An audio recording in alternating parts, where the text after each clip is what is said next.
Okay, hi everybody. Welcome to HCMF live stream. Our topic tonight is sustainability in the digital age, and I'll be sharing this with. And yeah, we're going to have lots and lots to talk about tonight. I think probably best thing to do is just to go around our panelists and get you to introduce a little bit about yourself and about your practice as well. So Catherine, would you be up for kicking off? You're on the right-hand side of me, so. Sure, thanks, Sophie. Hi, so I'm Catherine, part of Invisible Flock. We're an interactive art studio, and we're based at the Yorkshire Sculpture Park, and also currently for 2 years at the Hub at the Welcome Collection on the 5th floor. So we're artist-led. And we create highly sensory installations and environments that ask audiences to renegotiate their emotional relationship to the natural world. So our work explores the environmental crisis in lots of forms. And we kind of look specifically at how digital art practices can offer new perspectives and potentially practical solutions. So yeah, that's a short introduction to our practice. Oh, fantastic. Sounds amazing. Should we go to Des next, please? Yeah, sure. Hi, my name is Des. I'm co-founder of Soga World, which is a creative Web3 agency where we basically onboard talent and brands into the Web3 space. So we kind of specialize on coming from the music background, but obviously understand the nebulous world of Web3s when it comes to DAOs, NFTs, metaverses, and whatnot. So we went and did the first ticketed NFT music event in the UK, where we partnered with major league DJs, massive Amapiano South African DJs, for their first headline show in London. We've also gone and worked with the guys at Strawberries and Cream to tokenize their experiences for their fans. And at the moment, we've just gone and partnered with LimeWire, where we onboarded artists such as H, Anne-Marie, and a few other profile acts. And I'm also currently doing my PhD at the University of Edinburgh on remuneration rights for artists. So, yeah. Amazing. Wow, that sounds fascinating, Des. And then over to Laura then, please. Hi, I'm Laura Bowler, and I'm a composer and vocalist. I'm here because I've made a few works around the environmental crisis. One was called House's Slide, that was made in collaboration with the theatre director Katie Mitchell, the librettist Cordelia Lynn, and with public responses, verbatim responses to questions that were probing people's feelings about the climate crisis and things that they had noticed that had changed in their lives. And then that was turned into a work that mapped the ideas of kind of psychological grief in relation to the climate crisis. The work was also powered by 17 cyclists. So it was an off-grid performance. So all of the lighting and electronics were powered by the cyclists. And then the most recent work that I've done is a work called Distance, which was commissioned by a no-fly festival in Aberdeen and Cheltenham and Spitalfields Festival. And that work was kind of a provocation to how we collaborate internationally as chamber musicians. And is it possible, is it valid to use this idea of streaming a live ensemble from another country, which is also performing at the same time as a live in-person performer? And it kind of probed the questions around that. Amazing. Wow. At the door as well, we do have our director, Graham McKenzie. I'm going to let him in and see what happens. Graham, welcome. We've just done some introductions to the panel as well. How are you getting on with your Wi-Fi? Thanks, Sophie. I heard the introductions. My name's Graham McKenzie, and I'm the artistic director of Huddersfield Contemporary Music Festival, and allegedly chairing tonight's discussion. But I'm on some dodgy hotel Wi-Fi, so what you might get is a combination of me cutting out and Sophie cutting in, unfortunately. But let's see how it goes. Okay. I just wanted to give some context, really, for coming along. we earlier this year, we launched The Current Climate, a new season of creative work focusing on climate change and sustainability in the music industry. And through a range of discussions, performances, workshops, and commissioned projects that ask questions about the challenges we face making culture greener, we'll be inviting our community and our audiences and to explore a relationship with the environment.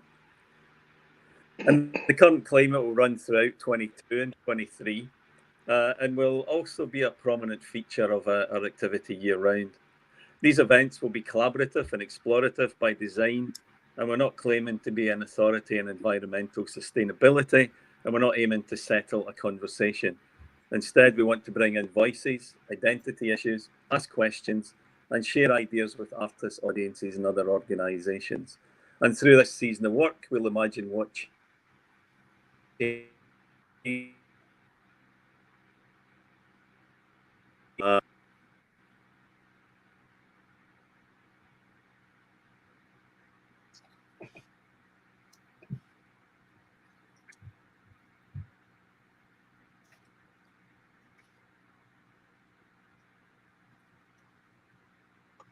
think what Graham was trying to say there is HCMF will be doing a big series of environmental works.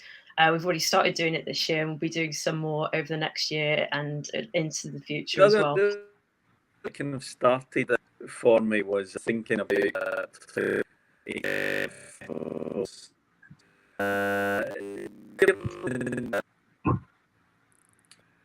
Wow.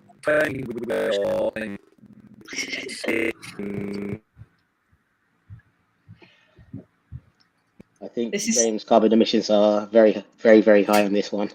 This is a very HCMF set, actually. So at least the sounds coming out of it sound really experimental. So I'm quite impressed by that. Bless it. Do you know what?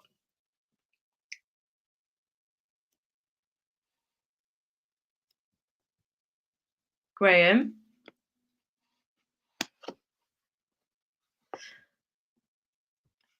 Tell you what, I'm going to remove Graham out of the chat for a bit while he reconfigurates. I think it'd be a really good point to start off the conversation. Graham located an article on a website called reset.org. We have a really interesting quote from that. So I'm going to read that out and then we'll kick off the conversation this way. So the quote's from reset.org, as I've said, and the quote is, every single search query, every streamed song or video, and every email sent billions of times over all around the world. It all adds up to an ever-increasing global demand for electricity and to rising CO2 emissions. Our increasing reliance on digital tools has an environmental impact that's becoming increasingly harder to ignore. That means that our use of digital technologies now actually causes more CO2 emissions and has a bigger impact on global warming than the entire aviation industry. So I wondered what the panel think about that quote. It's part of a much larger article as well. So would anybody come forward with any initial thoughts about that topic?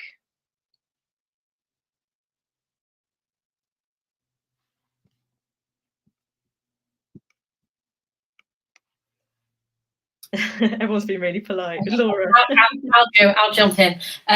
So it's more about the whole article, actually, my response. So as I mentioned to the other panelists before we started this live feed, I learned something from this article, which was great. And the article's incredibly insightful in terms of the kind of global impact, but also the complexities of what we're talking about today.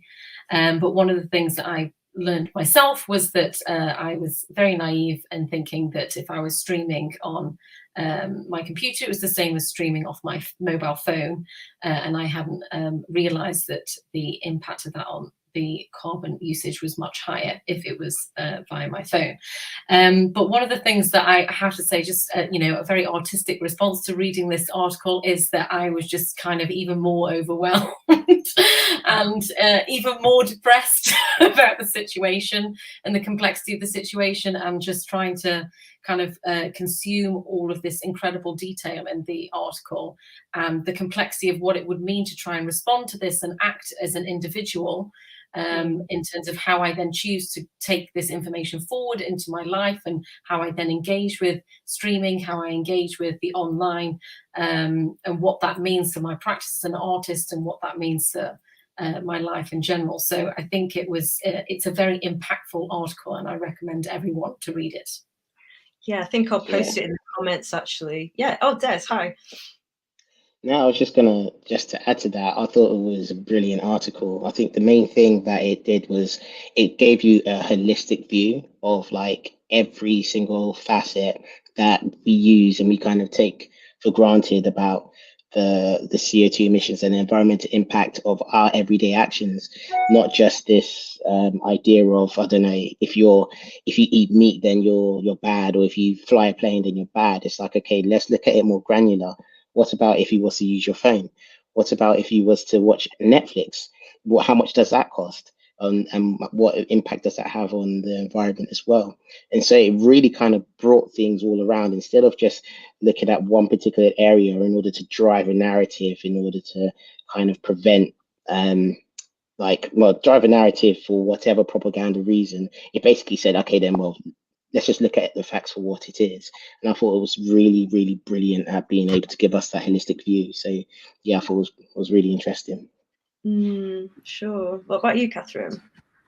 Yeah, I thought it was really interesting, but I got quite frustrated with the fact that this article is kind of 3 years old now, and like, why isn't this being discussed more?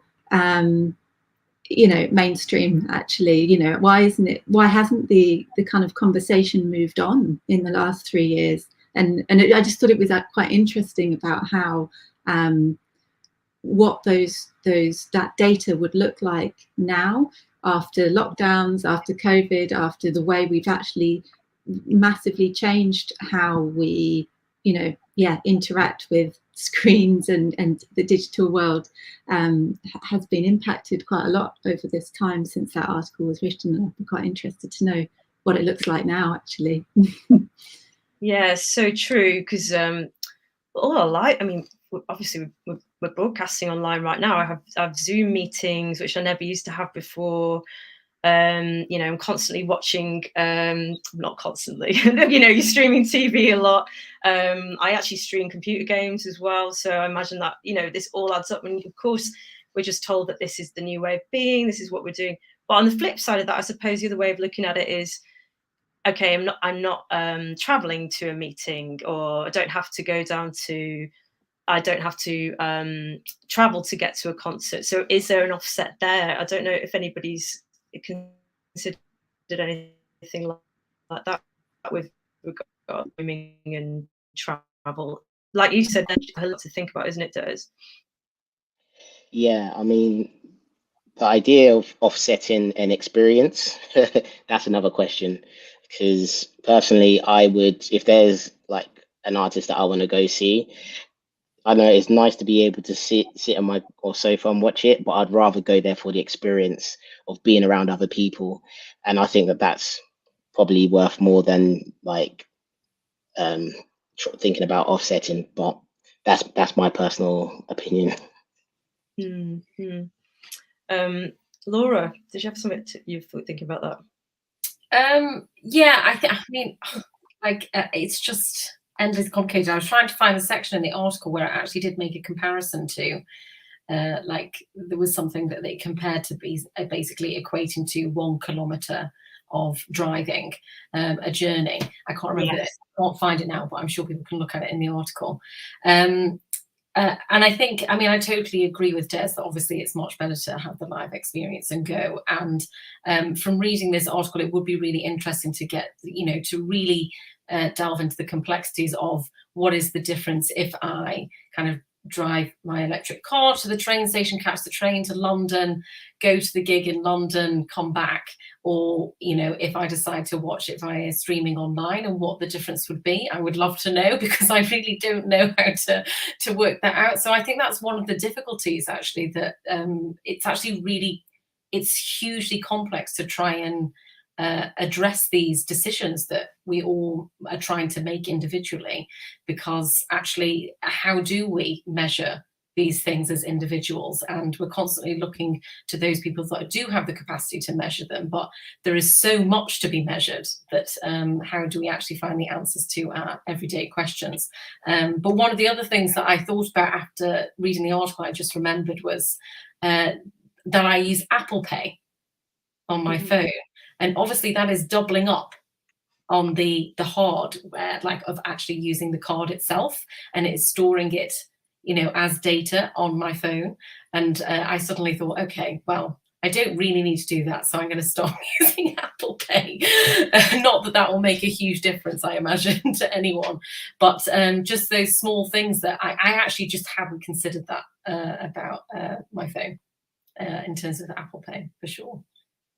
Yeah, no, do you know what? Me too. I haven't thought about that kind of thing either. I'm looking at Des, and I'm just thinking, because you just brought up finances with blockchain and investments and things like this. Does this kind of topic come up within the NFT world, Des, actually? All the time. All the time. There's yeah, and obviously there's this narrative that's being kind of perpetuated in the space that blockchain tech is obviously taking up a lot of energy. I mean, even with like Bitcoin, which is a network, there's been reviews and projects and stuff, essays written about it, saying that it probably consumes the same amount of energy as I think it was like Argentina or something like that, which is a lot. But then you have to put it into perspective. It's a lot because obviously when you look at Argentina, there's a lot of people there. But then that means that there's obviously a lot of people using the Bitcoin network worldwide. So it's not necessarily that it's a bad thing. And also it's the idea that, not to say that obviously the crypto space is it's perfect, because it's very much far from it, and obviously it does require a lot of energy, more energy now than after reading this article. But the main thing is that there's obviously different types of protocols that allow for you to work on a network that doesn't require much energy. So for instance, with Bitcoin, that uses proof of work. So basically how that works is your computer has to do an equation that is only smart enough for the equation is only smart enough for the computer to work out.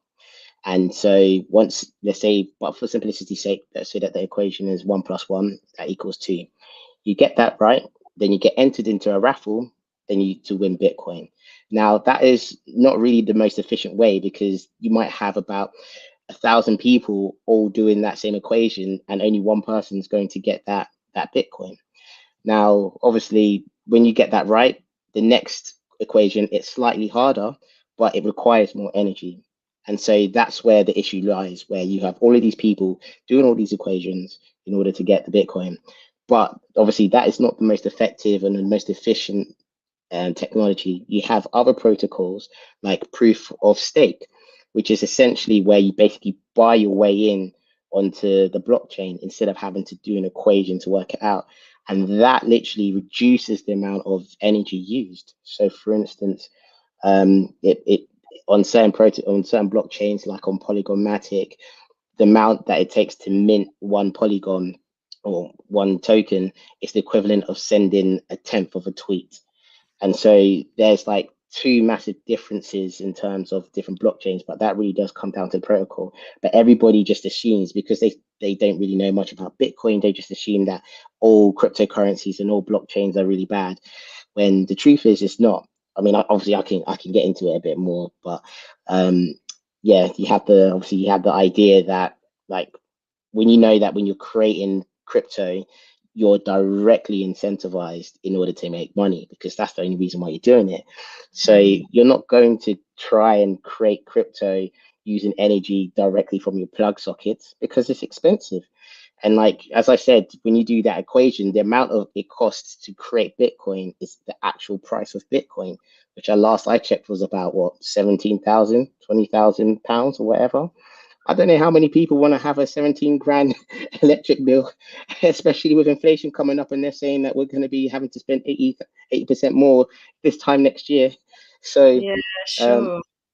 yeah, but so this is where now you're starting to realize, and I suppose this is something that I was going to mention, is that what I'm now starting to find is that a lot of crypto companies are now being incentivized to find alternative options in order to kind of drive better usage of energy.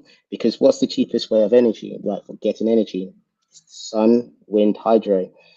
So they're actually trying to figure out more cost-effective ways in order to generate income. And so that's another narrative that I feel like a lot of people don't realize, but it's obviously out there. Yeah. Maybe we'll talk about. I'd be really interested to hear about your take on musicians embracing this kind of digital medium. But I'm going to bring in Catherine actually, because I know that Invisible Flock, using technology, new technology as a digital medium, is really at the heart of your practice. I suppose, and as is environmental issues as well. That's the whole reason that the company exists, isn't it? But I don't know, have Invisible Flock, have you ever kind of considered like all these different projects that you use, your carbon footprint when you're making them? Is that something you sort of work on? Yeah, no, absolutely. I mean, like you say, kind of, we're really, really interested in kind of, I guess, our relationships with technology, our relationships with data. We always think of technology as being a way of generating kind of alternative questions or understandings, or opening up sort of ideas to audiences that you wouldn't actually be able to access otherwise. But we always kind of, I suppose we talk about using technology as a medium. So we're always sort of challenging and manipulating the digital kind of space. Using it as an artistic medium rather than a tool. We're not really, we don't really kind of engage with it in quite that way. We sort of look at kind of, really challenging, trying to challenge digital spaces in the way we connect with them. So sometimes that's been kind of in public spaces, how challenging how you might use your mobile phone, or kind of more screen based work. And I think that it means that maybe maybe kind of drawing us closer together with understanding the physical nature of technology. I think we're quite interested in that, and I think that's kind of something that was really came through that article really as well, is that we sometimes it's very difficult to kind of engage and comprehend and understand scale of technology that we consume as consumers. And I suppose that's quite what we're quite interested in playing with when we use technology as in installations or kind of experience-based work, is kind of looking at that physical presence of data. So we use a lot of sound in our work, and often we kind of collect that digitally rather than in an analog way. And so I think we always have that dichotomy of making work about the environmental crisis using technology, but I think we always consider what we're making and why we're making it, and that kind of has to come at the center of it, rather than deciding to use a particular piece of technology. It has to kind of come from that thematic, and that how can we engage an audience and connect them with something that they wouldn't otherwise be able to connect with as an experience, I suppose. But we're also kind of interested in kind of looking at the cost of innovation. So we have a project where we're kind of specifically looking at the economic and environmental perspective of using technology, and how we can enable ourselves as artists and our peers to kind of share technology that might not necessarily be otherwise accessible, but can we kind of reduce the scale of technology consumed by processes of sharing and networking? So that's something that's quite kind of key to our practice as well.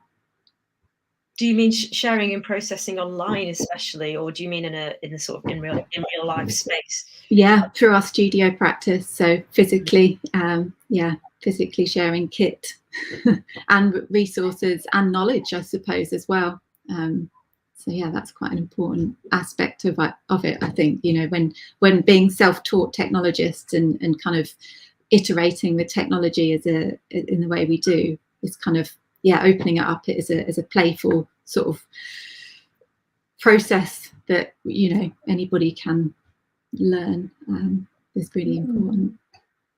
Sounds fascinating. Laura, I've come on to you because you've obviously done a couple of pieces recently that touch on similar areas. Perhaps do you consider technologies as much in your work as Catherine's company does? Yeah, well, certainly, like with the bike powered work, obviously that was very technological in terms of setting that up and what the bike power, how that would work in terms of what the capacity we would need, how many cyclists we would need at whatever speed in order to power the electronics in the work, and also all the microphones of the entire ensemble and the singer. And also the lights as well, the music stand lights. And we also, as part of that project, we kept a measure of the carbon footprint of the work as well. And it's actually still being worked out. And we did the project last July, but because it was no one specific role, it's been kind of like shared between people and passed on. So we're still in the process of working it out, because we also took into account every single meeting as well, every single meeting in terms of the, you know, the creative process, which was going on for months, any Zoom meetings, any emails, like every single moment, the hours I spent on software on my computer, like all of that was part of kind of measuring the carbon footprint of the work. But then the recent work that I made, Distance, which more directly relates to this, it was kind of a provocation by Fiona Robertson, who decided to do a no-fly festival. And she kind of came to me and said, oh, I would love you to write a piece where it's an international collaboration with an ensemble from New York, with a live in-person singer from the UK. And both a provocation artistically is like, what can you do with that? Like, how is that going to work because of inevitable problems of communication and lag and things like that? But also, like, how could I make that format address the kind of the complexities of flight travel, but also how I could also address like these ideas of empathetic distance. So the things that we are furthest away from, the idea that we have less empathy for the things that are the furthest away from us, the least tangible to us. And so the work kind of is, it's very much a provocation for people to think about flight travel, but also to really think about, because it uses text by an amazing writer called Timothy Ingold, who examines our kind of perception of flight travel through looking at the psychology of how we experience it. So the fact that we are no longer wayfaring through the land, we are no longer actually engaging with the earth and touching the land. We are traveling but not moving. There's also the oxygen deficit element of flight travel, and all of these various, psychological effects that flight travel have on us, and then how in turn that affects our relationship to the environment. So that's kind of what the text centers on. But then it also, inevitably, because of the practice of doing it, so the ensemble was streamed live, both video and sound, from New York via Zoom. But Juliet, the singer, was sent to in-ear pieces of the ensemble via clean feed. So there was no video going the other way. So the ensemble never saw Juliet at all throughout all the rehearsals and the actual performance. They only ever heard her in their ear. And they were kind of managing this, it depended on the venue that we were performing in, but it could be anything from kind of like a 1 second delay. So Juliet would always sound slightly behind to them. to 1.5 seconds in certain places. And so it was kind of a provocation both as to us as artists, but also to the audience, to kind of ask these questions of what does it mean to try and kind of communicate musically in this way? What does it mean for us psychologically to try and do that, both as a rehearsal process and in performance? But also kind of, is it even valid as a format? Because by kind of taking away flight travel, does that actually improve the situation in terms of its environmental impact if we're streaming and all the rehearsals are streamed as well? So it was kind of an all-round kind of provocation to everyone who was involved in it. But one of the things that I find quite interesting about making work like this is that, in terms of audience responses, sometimes you get quite aggressive responses to work like this in terms of like people who feel like maybe they're being attacked for their choice to fly. And so even if the work is very much a dialogue with this, I think people feel can have a tendency to come to work like this and feel like that, their experience is invalid or their reasons are invalid, even if the work is trying to have a dialogue. And so it's quite a sensitive area to make work around for sure. Wow. Has anybody, Catherine or Des, have you got any sort of, we've just heard 3 really interesting sort of comments, but has anyone got any thoughts about each other's practices based on what we've just been talking about at all? I feel like Laura's practice is very experimental. Yeah. I'm not sure how it can be replicated on a mass scale, but I think it's dope.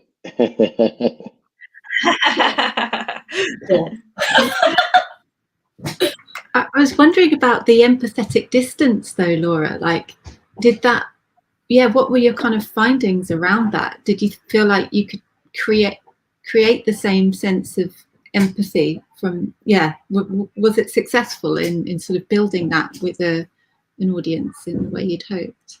I think it was really interesting. Obviously, I can't, from the perspective of the audience, it's difficult for me to reflect on that because, I didn't speak to every audience member, but I certainly had some comments that were, that were both ends of the spectrum, that were kind of very intrigued by this provocation and what that means in terms of their relationship to the ensemble who aren't actually present.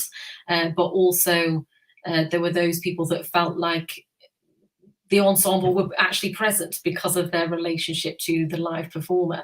And so there were very different experiences of it. But I think what was really important actually in the learning process of it is Juliet, the singer, is very much a chamber musician. That's what she loves doing.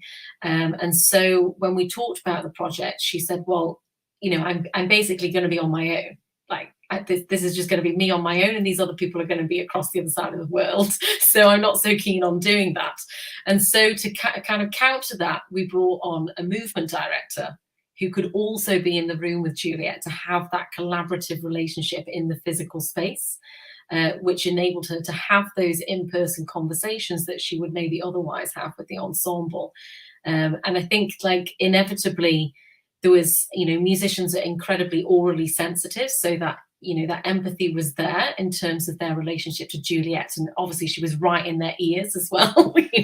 She's very present for them. And also there was this kind of, this very much kind of teen spirit to make it try and happen, this ridiculous idea that we all had to make. But at the same time, I think, for me as the composer, I certainly feel like I don't have the same relationship with that ensemble as I've had with ensembles that I have worked with in person. And they're an amazing ensemble, but I've never met them in reality.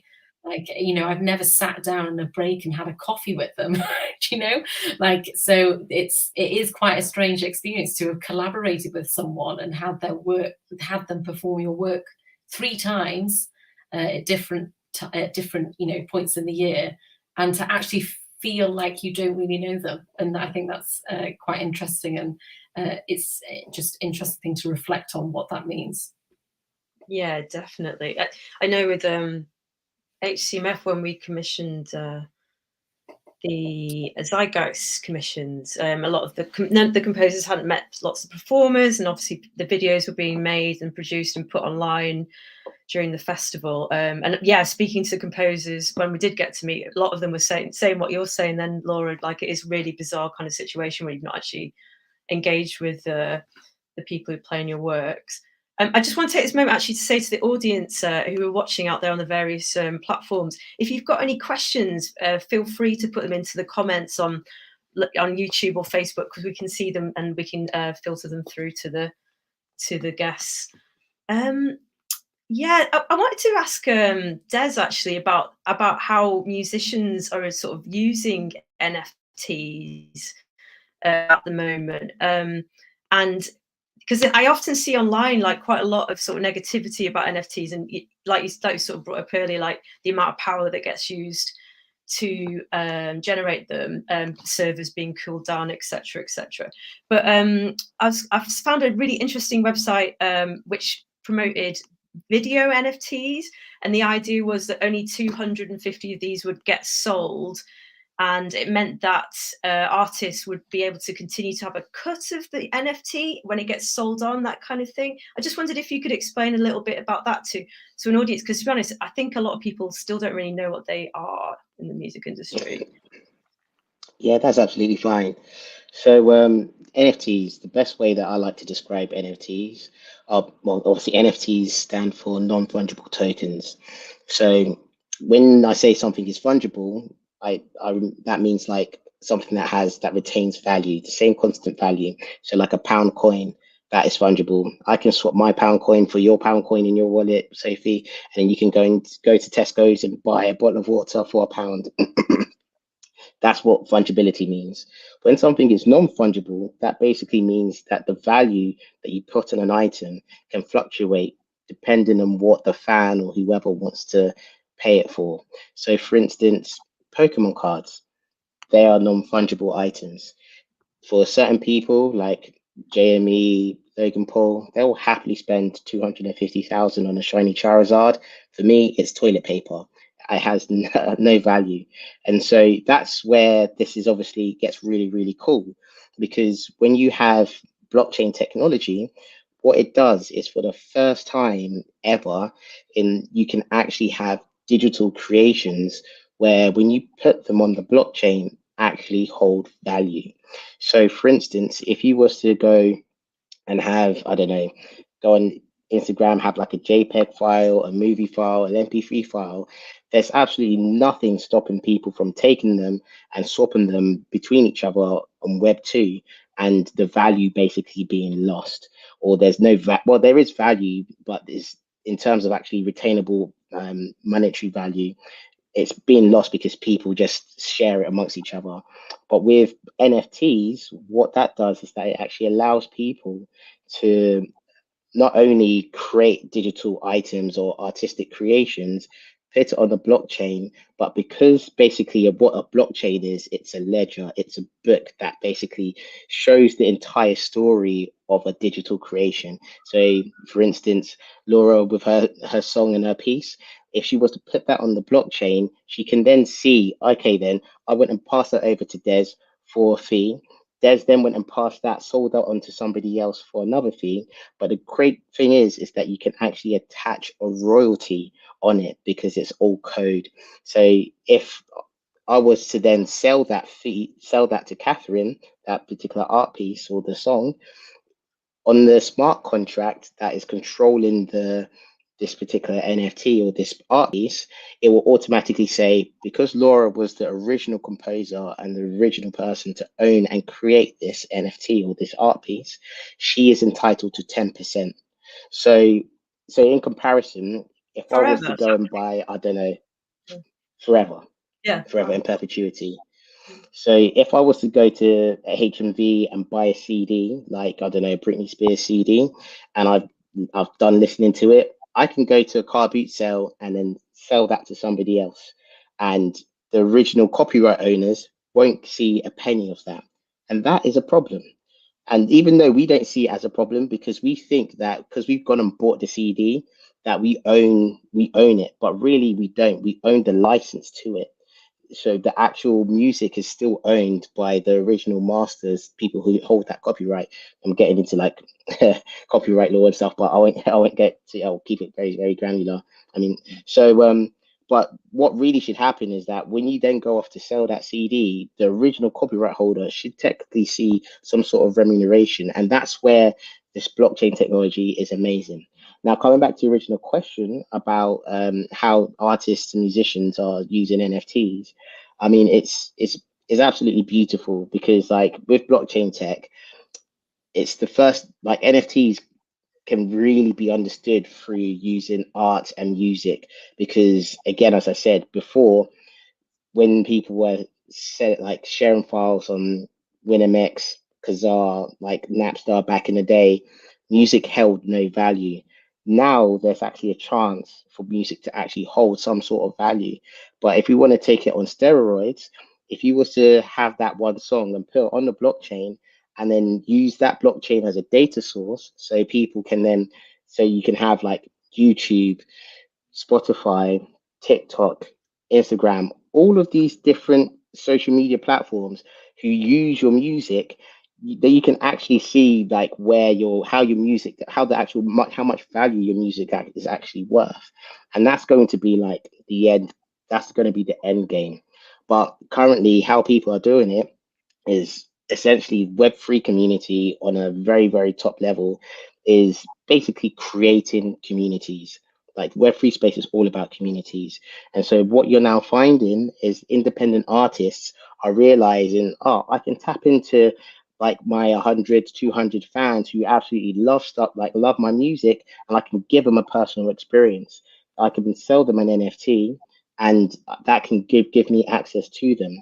So, like for instance, you have on one end, which was a really nice example. So you had on one end you had Elon Musk's like now ex-wife. She went and did an NFT. Right.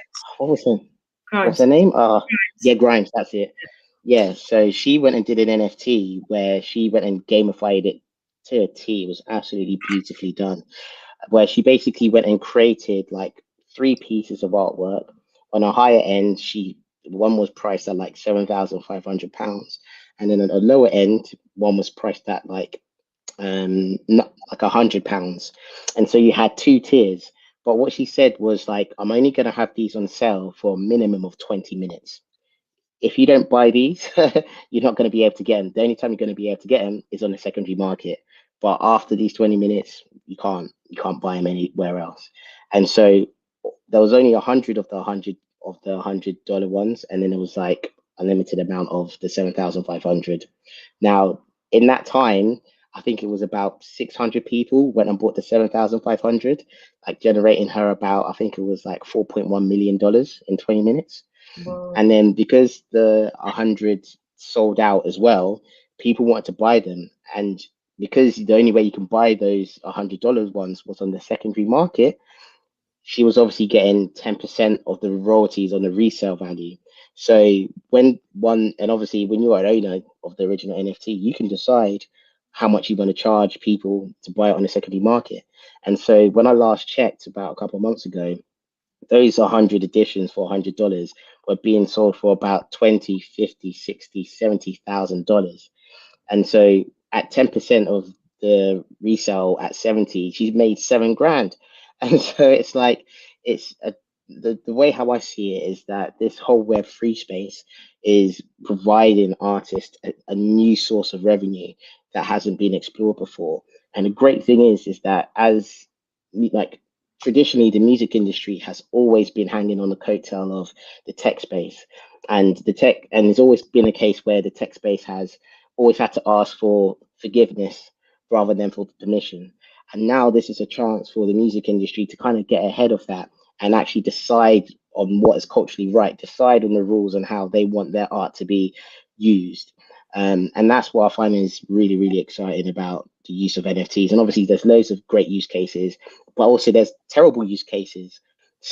So like, for instance, I don't know if you guys saw, but Chris Brown, he went and did an NFT drop and it didn't really sell that well because essentially he didn't respect the process of being able to engage in your community. I mean, he did like there was a 10,000 collection, and I think he only sold about 300 of his NFTs. And bearing in mind, he's got over 10 million followers on Instagram alone. And so that kind of goes to show that there is a process in having to engage with your fans and let them know what it is that they're getting, and let them actually feel like they're a part of your brand, because that's essentially what it is that you're selling. Because NFTs could be absolutely anything. I mean, at one stage, I even bought a tenth of a soul of somebody as an NFT because they wanted to sell it.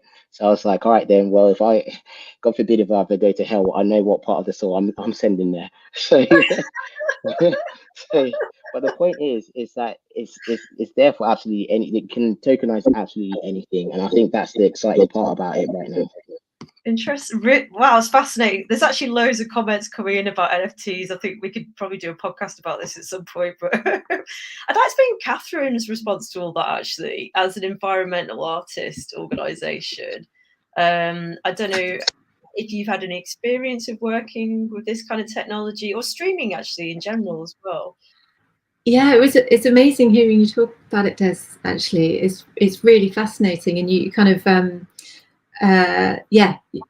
it kind of, I was thinking actually about what you were saying around actually how important the community is around it, but also how there's a creation of a story of its journey that kind of carries with the NFTs, right? So, and how important that is in our engagement with with art, with music, with kind of And I was speaking to another artist actually a couple of weeks ago who said that compared NFTs to photography, and said that when photography was first invented, no one thought that was, it was so, out there, and that's kind of like back then how kind of fundamental it kind of then became, and sort of I was thinking about that in terms of the analog versus digital as well, and kind of how kind of, I suppose, we're sort of interested in our relationship with things, whether it's with objects or whether it's with the digital kind of space, and how that's how we kind of make connections, right, in terms of understanding our world that we're in, and kind of how we're connected with it. So yeah, I find it really fascinating, and we haven't kind of explored it yet to date because it hasn't kind of necessarily been a sort of path that's made sense yet. But I find it really fascinating. Yeah, I mean, like Don't I say, sit on the sideline, jump in.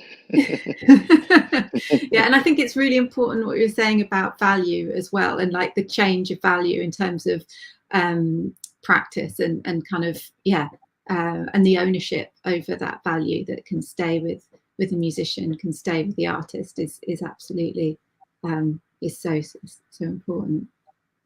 Yeah, just to add on that idea of value, I mean, I think that there's this.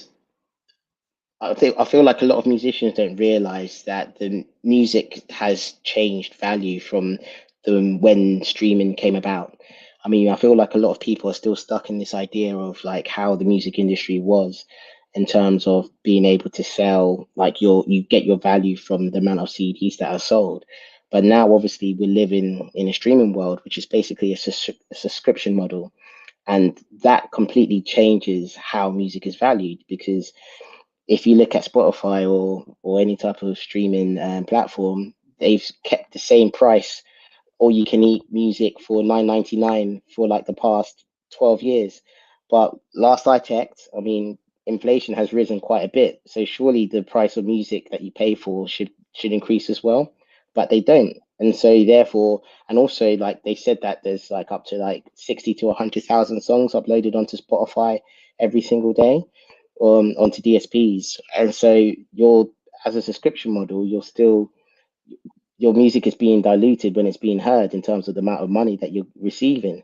And so it's almost like you have to change the way how you view music. You have to change that relationship of how you value music.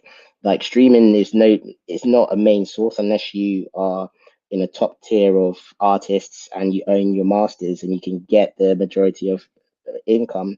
But now it's about being able to kind of use that as a passport to kind of leverage other opportunities.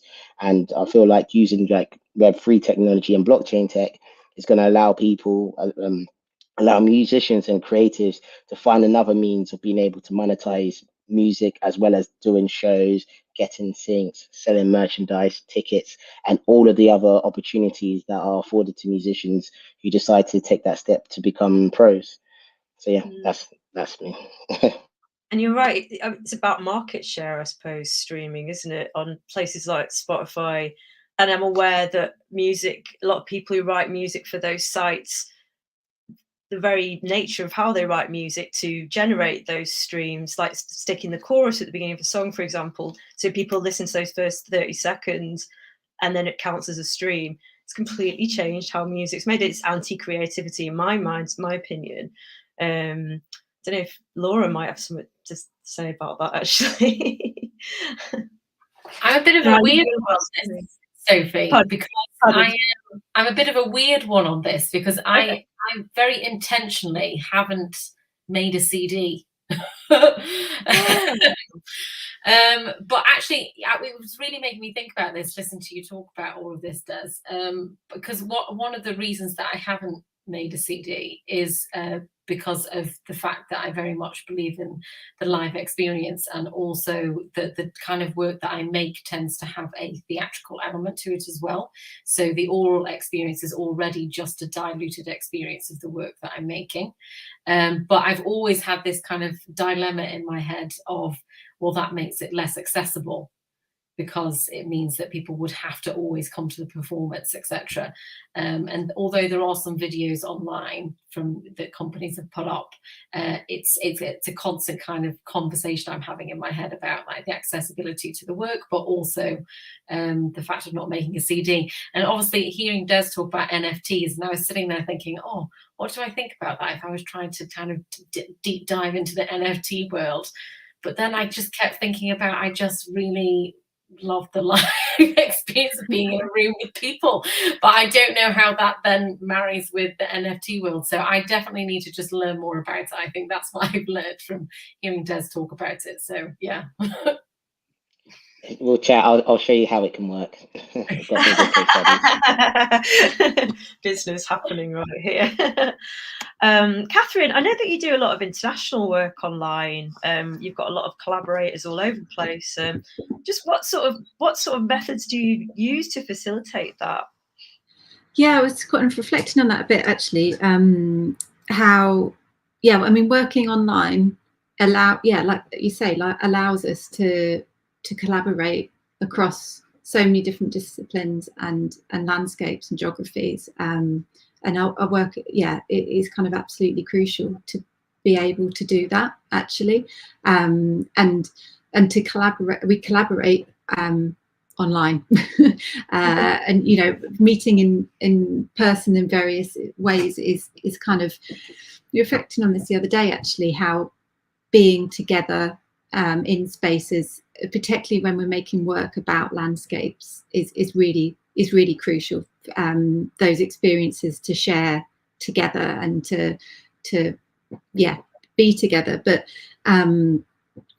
being able to sort of take those sort of relationships we build by making work together in person, to then be able to continue that online is really crucial. I mean, the work that we make, it's long running. Like the project that we're kind of working on at the moment, it took 2 years to develop, and it's running for 2 years. So it will essentially be a kind of 4-year project, which actually our work, it kind of has outputs, but it doesn't necessarily finish. You know, we do kind of, our work is sort of, often we describe it as sort of being a research-led practice, or practice-led research. So that involves working for long periods of time with communities, with academics, with other artists, with designers, with rangers, in all sorts of different environments. And so that work needs time and it needs space to unravel and to develop, to then and to be responsive. I suppose that's kind of something that particularly when you're working in in and around the themes that we work with, it has to be responsive. It can't be didactic. It has to develop in a collaborative, with a kind of really deep collaborative methodology. So obviously,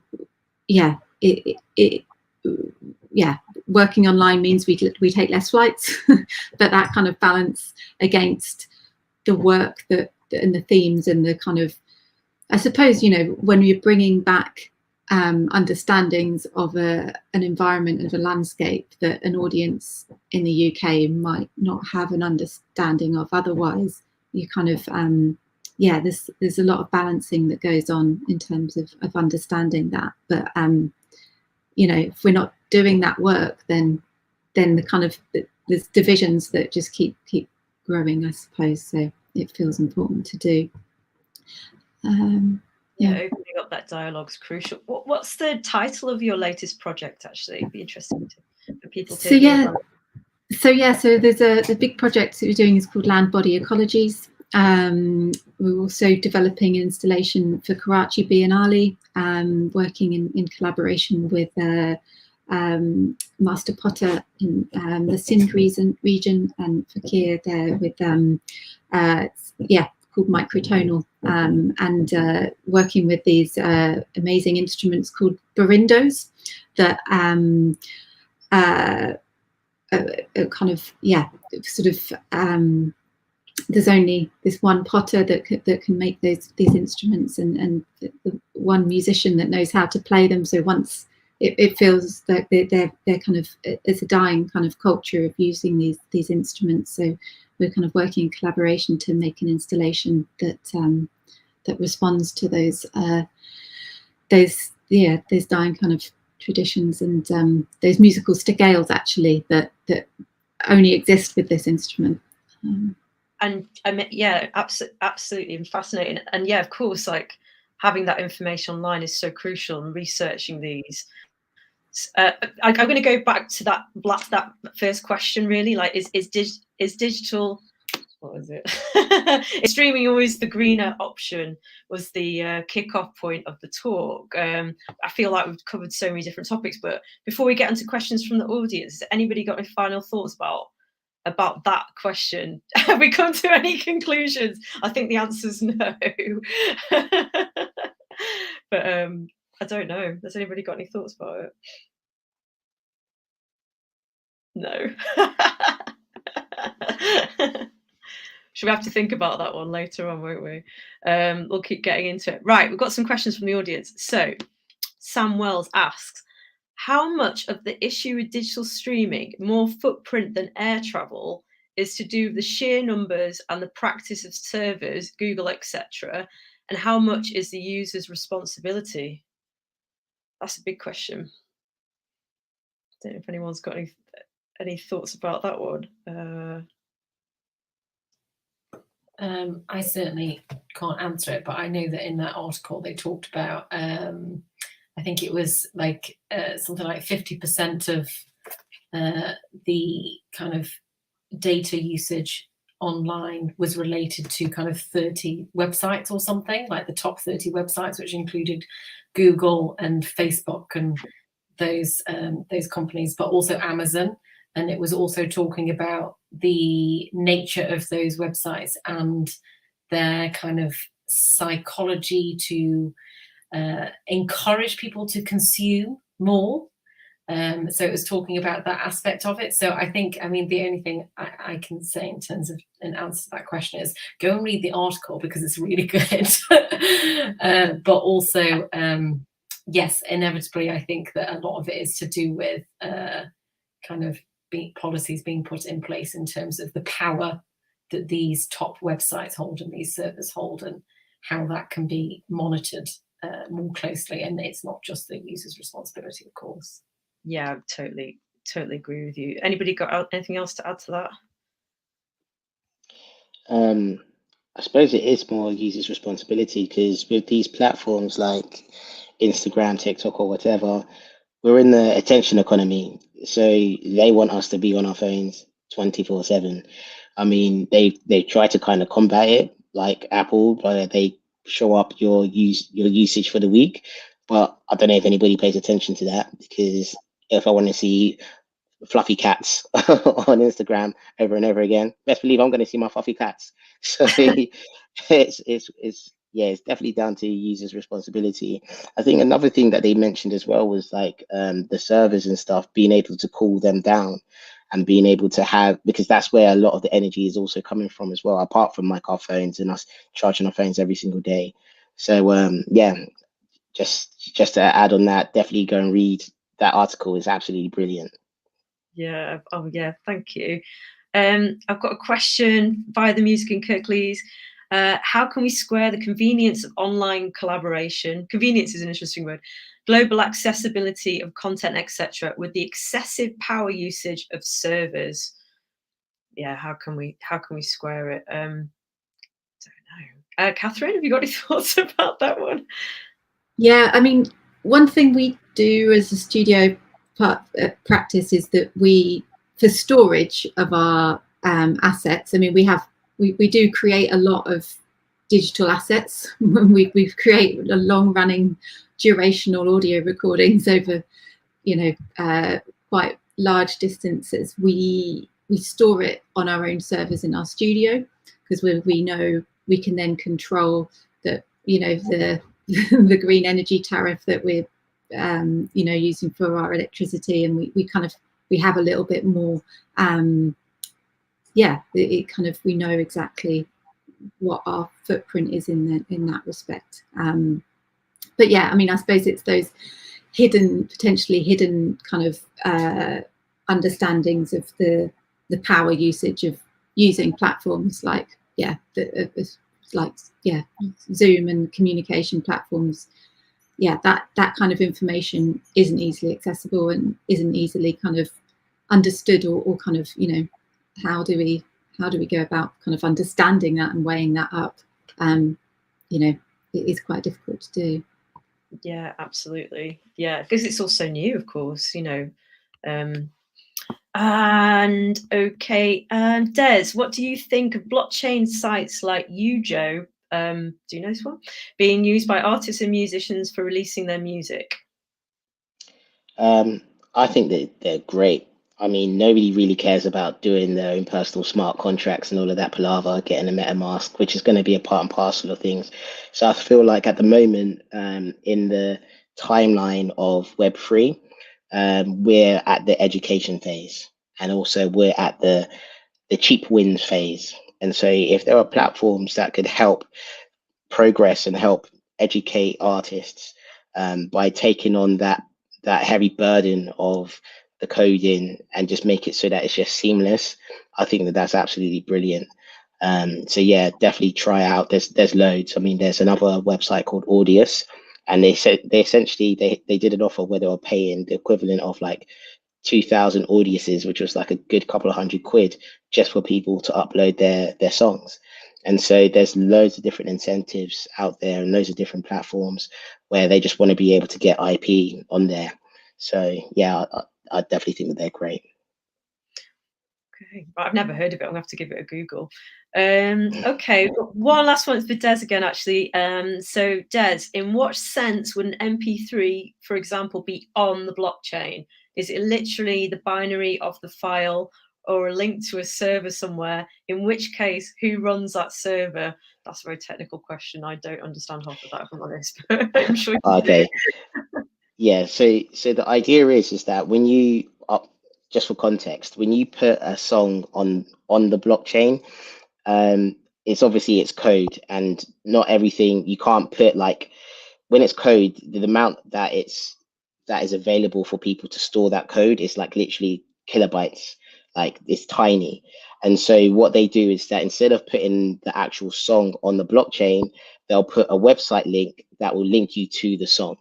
So obviously with that means that you can basically swap in and out that website link, and you might think that you're buying a song, but really what you're doing is getting pictures of fluffy cats.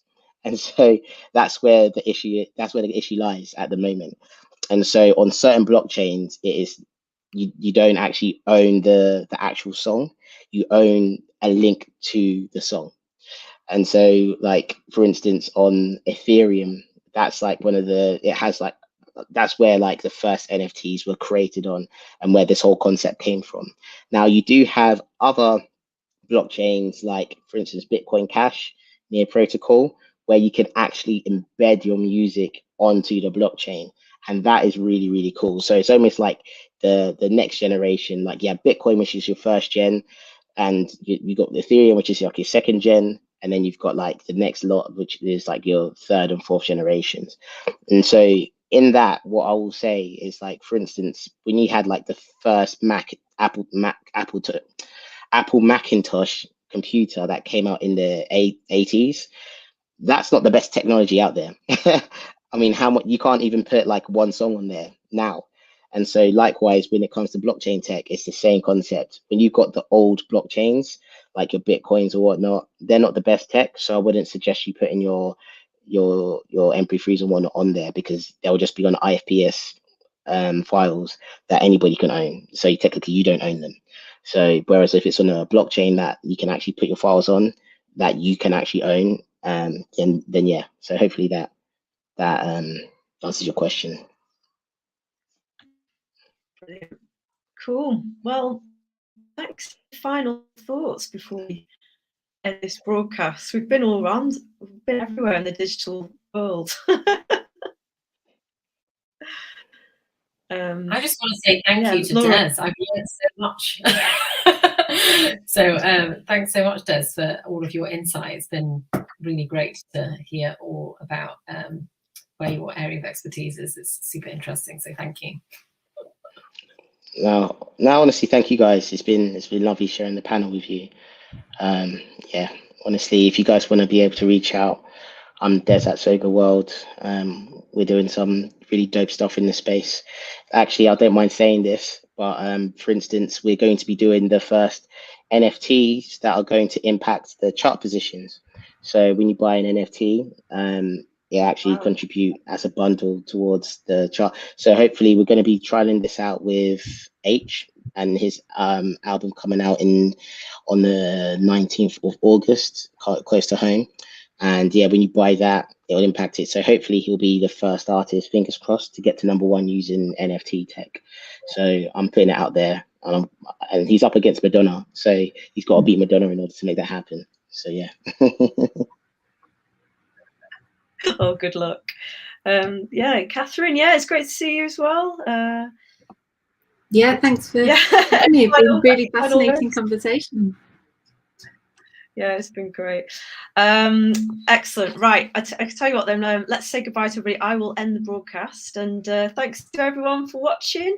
Perhaps we'll see you again in this digital way. Okay, take care everybody. Bye. Bye.